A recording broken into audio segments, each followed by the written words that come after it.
you. Thank you, Fallon. Today is an exciting day for me personally because it's my 2-year service anniversary with the company. All right. So we're going real strong. And the reason I mentioned that is because 2 years really is not that much time, although it's longer than some people have been at the company. The reason I bring that up is because today we have the privilege of hearing from a distinguished company veteran, Bob Smith. And in today's speech called The Way We Were, Bob is going to give us some background information about how some of our company's business processes used to work back in the consumer's power days, back before email, before copy machines were ubiquitous, and some different things like that. Looking over what Bob's looking to talk about, I'm certainly looking forward to learning a few different things, because there are things that he refers to in his notes that I don't know what they are. So I'm curious to find out about that. This is Bob's Communicator 6 project, vocal variety. So some of his goals will include making sure that he appropriately varies his volume, his pitch, his rate of speaking, his use of pauses, and things of that sort to bring out the main point in his speech. This is a 5 to 7 minute project, so green at 5, yellow at 6, and red at 7 minutes. And with that, presenting Communicator Speech 6, The Way We Were, please help me welcome Bob Smith. Thank you, everyone. I'm going to need a Form 40 on that. Let me check my tickler file for that. Carbon paper? We're out of carbon paper again? I'm going to be out of the office for a few days. You can just touch base with my secretary. If she's not in, just talk to any of the gals. Some of that probably is outdated, obviously, and in today's terminology, probably politically incorrect. But that would be a common thing you would have heard at any Consumers Power company office not that many years ago. We were Consumers Power up until 1997, when we became Consumers Energy. My career dates back a little bit prior to 1997, maybe about that much past 1997. And so I wanted to talk about some of the changes I've seen in coming up on a 38-year career.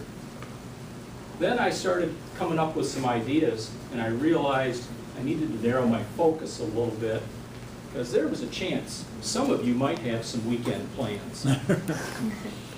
I decided to narrow it down and talk just about technology, and in particular, computers, email, copy machines, cell phones, and word processing, or typing as we called it.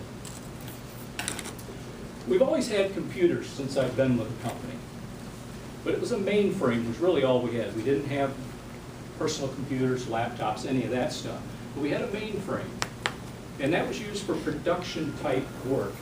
It had a couple of drawbacks. One, even if you were a high priority system, like our customer service system that dealt with customers, you had a 6-second response time every time you hit enter.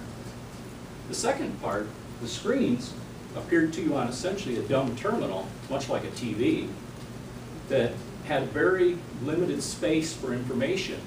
So you could only put a little bit of information on each page or each screen. So you had to go to multiple screens in order to answer any kind of a question.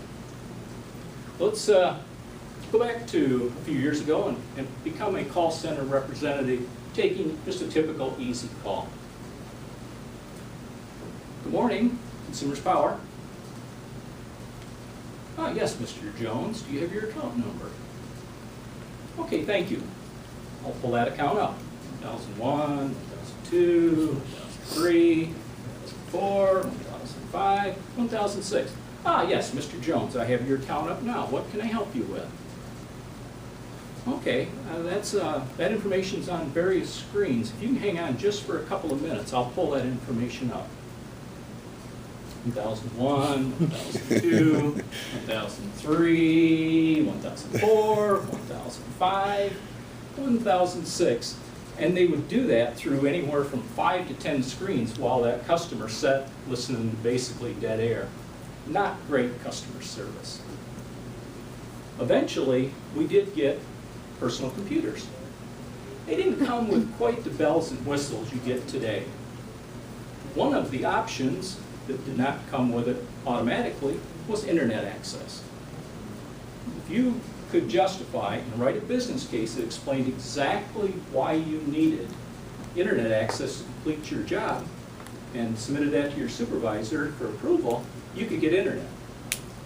It took a little more than just your supervisor's approval, though. That little business case would go up through your organization all the way to your executive vice president for approval. But they didn't have the authority to give you internet access. There was a parallel line going up through the IT organization. Once both of those VPs signed off, it went to the chairman of the board for final approval. A lot of people didn't get internet access because our chairman had little or no use for personal computers and even less for that internet thing. So very few people had internet access. Emails. We didn't have emails. What we did have was a relatively revolutionary item called a Form 40. Form 40 was a 3-part pre-carbonized form. That meant you didn't have to insert carbon paper between the pages if you wanted multiple copies of a document. You'd write on the top copy of the Form 40, it would automatically go through to the remaining 2 copies. You kept one for yourself, forwarded the first and third on to whoever the addressee was.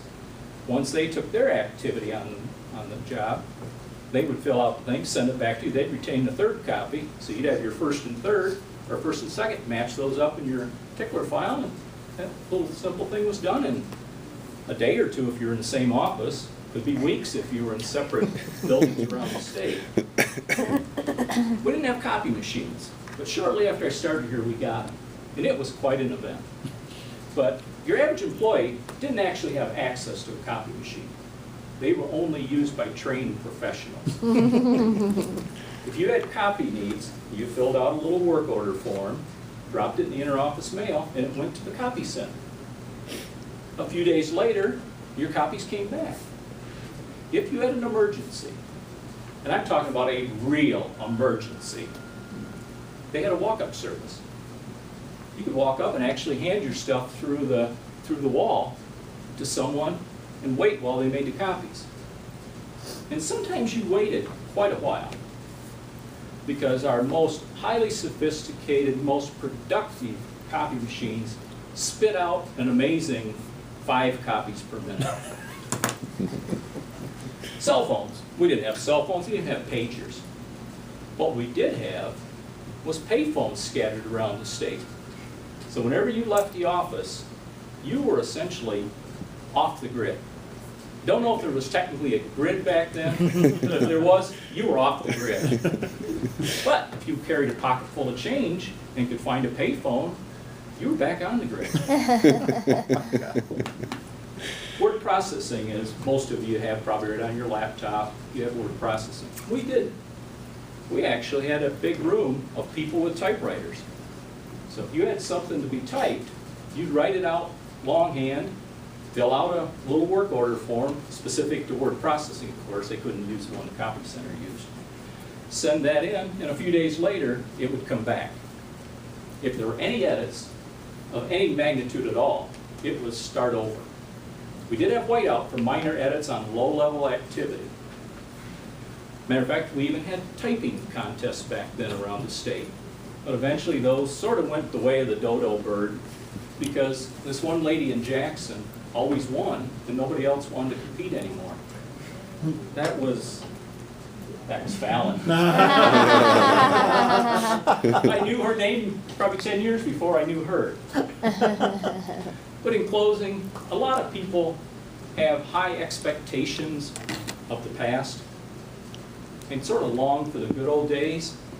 But when I think about no computers, handwriting everything out in longhand, going home at the end of the day with blue fingers from carbon paper, and begging the chairman and the board for internet access, I don't have as big, hard feelings about the past as you might think. Thank you.